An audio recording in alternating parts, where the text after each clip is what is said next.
Allez, allez, plus vite.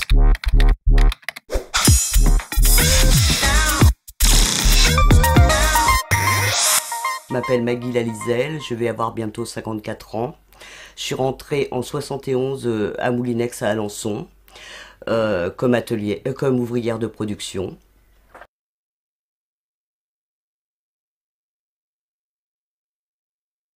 Le plaisir, c'est le plaisir que vous pouvez éprouver, c'est de sortir et de ne pas avoir de réflexion que vous avez laissé passer des pièces mauvaises, par exemple. Parce que vous savez que s'il y a des pièces mauvaises qui passent à travers toutes les mailles, et ce sont des pièces d'aspect, ça veut dire que sur le micro-ondes, ça va être la façade, par exemple le hublot. Si vous n'avez pas vu que la sérigraphie était mauvaise et que ça passe au montage, vous savez que le client qui arrive derrière ne prendra pas ce produit-là. Il va discréditer même notre marque. Et le fait de bien faire son travail et de le faire avec attention, d'une manière soignée, et de dire que le travail qu'on a fait va permettre que ce produit soit vendu, c'est un plaisir. C'est un plaisir. C'est un plaisir éphémère, mais c'est un plaisir.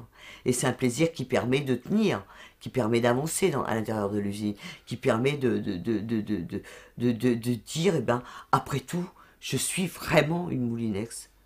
J'appartiens vraiment à cette usine. J'appartiens à cette vie. Et pourquoi aujourd'hui je changerais cette vie-là?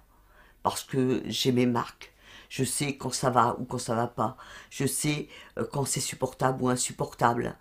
Et même quand vous avez 18 ans, le fait que la mono ou que le régleur vienne vous voir et vous dise ah bah aujourd'hui tu as fait du bon boulot, il n'y avait aucune pièce mauvaise dans ce que tu as fait, quelque part c'est un plaisir mais vraiment éphémère, mais c'est un plaisir, vous vous dites bah je suis quand même pas trop nul aujourd'hui, j'ai réussi à faire quelque chose, j'ai pas saboté le boulot, et ce boulot est important pour moi parce qu'il me permet de manger, il me permet d'être reconnu, même si on dit que les ouvrières c'est pas terrible, elles ont pas grand chose dans la tête et tout ça, parce que la réputation des ouvrières c'est pas terrible, on nous prend un peu pour le de service quand même, et le fait d'avoir réussi dans son boulot, d'avoir persévéré dans notre boulot, même si c'est un tout petit plaisir qu'à notre échelle, de l'avoir fait bien, c'est important. Et je pense que le mec qui est Toubi, qui a bien diagnostiqué la maladie de son patient, il est content le soir. Il est content. Le cancérologue qui a réussi à traiter une personne, il est content. Le mécano qui a réparé comme il faut la bagnole de son client, il est content. Et ben nous, on était contents, pareil, quand on avait réussi à faire notre travail, parce que c'était notre vie. Il n'y avait pas spécifiquement de reconnaissance de la part de la maîtrise à cette époque-là. Ça a évolué dans les années 80, mais après des conflits très durs que Moulinex a connus. Mais dans les années 80, ça n'existait... Enfin, je pense pas que ça existait, la reconnaissance. Moi, je ne l'ai pas rencontrée, en tout cas. Ou très peu. Ben, pourquoi on tenait, ben, je me le demande, mais il y avait tout un... Évidemment qu'on gueulait parce que les vis étaient dures, évidemment qu'il y avait de la rébellion sur les convoyeurs, mais quand les vis étaient dures, eh ben c'était l'approvisionnement qui était pas bon, et quand l'approvisionnement était pas bon, il fallait en référer aux méthodes, les méthodes, le temps qu'on contrôle, quelquefois on restait plusieurs mois avec des vis mauvaises. Alors on s'habituait aux vis mauvaises. On s'habituait. Alors quand on pouvait plus, quand on n'en pouvait plus de souffrance, et bien évidemment qu'on se révoltait. On lui disait mais demain, je vous assure les pièces vont arriver demain. Mais enfin arrêtez de grogner.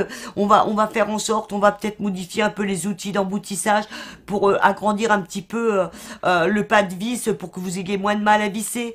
On va mettre un peu plus de pression dans les visseuses. Mais si on met un peu plus de pression dans les visseuses, évidemment que la visseuse et il faut quand même appuyer comme des bêtes sur la visseuse. Et comment et pourquoi, et on sait pas, et on posait plein de questions, et quelquefois on se disait mais bon sang, je vais tout leur mettre dans la tronche et je vais me tirer, parce qu'il y avait ça aussi. On se disait on va tout arrêter. Nous, on est là, on est des exécutants, ils nous respectent pas, ils en ont rien à foutre, on est en train de crever sur leur chaîne. Et eux, ils gagnent 2 fois ce que nous gagnons, et ils en ont rien à foutre, hein. Mais on se disait, bah oui, mais on va aller où?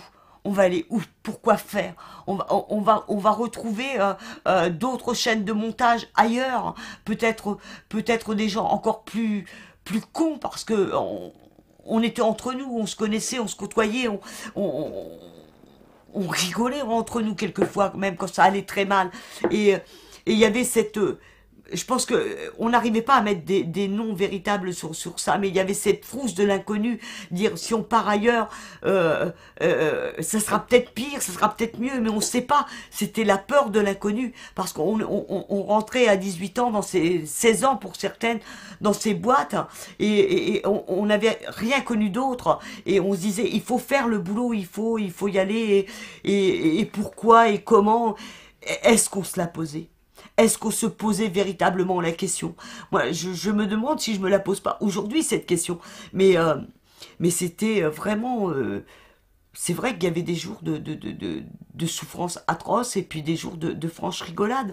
Et, et je pense qu'on avait le cerveau engourdi et que quand on appartient à une catégorie de gens, euh, pour éviter trop cette souffrance morale, on veut plus se poser de questions. Enfin, moi, je le vois comme ça. Ah si on pense obligatoirement que c'est un boulot qui vous bouffe les neurones, qui vous permet pas de réfléchir, qui n'est pas épanouissant en tant que richesse cérébrale. Mais il y a aussi le plaisir et je crois la reconnaissance d'une identité. Moi, elle a toujours été très forte chez moi. J'appartenais à un monde, c'était le monde ouvrier. Je faisais partie de ce monde et je voulais pas décevoir ce monde. Et si je faisais partie de ce monde, je devais le faire bien. Je devais le faire correctement. Même si ce boulot me prenait le chou, mais franchement, quelquefois. Mais j'ai toujours eu à l'esprit cette identité. Et à partir du moment où on a à l'esprit une identité, on essaie de faire correctement son travail. En sachant qu'on est des exécutants, qu'on n'est que des numéros, que des pions sur un échiquier. Et que cet échiquier, il peut être balayé du jour au lendemain en fonction de la vente de nos produits, de la perception des consommateurs par rapport à nos produits. Parce que on est quand même toujours, quand on travaille dans des usines, sur le fil du rasoir. Si nos patrons ne sont pas compétents, s'ils bouffent la baraque, s'ils plongent dans la caisse, on a toujours ça à l'esprit. Parce que des faillites, il y en avait même à cette époque-là, et on est toujours sur le fil du rasoir. Et est-ce que le fait d'être sur le fil du rasoir, d'appartenir à un monde, ne dégageait pas cette adrénaline qui nous permettait de continuer? Moi, je crois que c'est ça. C'est en même temps un esprit rebelle, en même temps un esprit d'un monde, en même temps c'était tout un mélange qui permet d'avancer. Et puis moi j'étais syndicaliste aussi. Je suis rentrée tout de suite dans le syndicat. Et tout de suite, je dois dire que je me suis battue pour l'amélioration des conditions de travail, mais aussi pour la qualité des produits, parce que je ne dirais pas le nom du syndicat auquel j'appartenais, mais on avait à l'esprit la qualité des produits et on commençait déjà à se battre dans ces années-là pour que nos produits soient parfaits, pour qu'on limite la casse au niveau des rebuts et tout ça. Est-ce que tout ça, tout cet amalgame m'a permis d'avancer, m'a permis de me construire, m'a permis de m'identifier véritablement à un monde? Je pense que oui.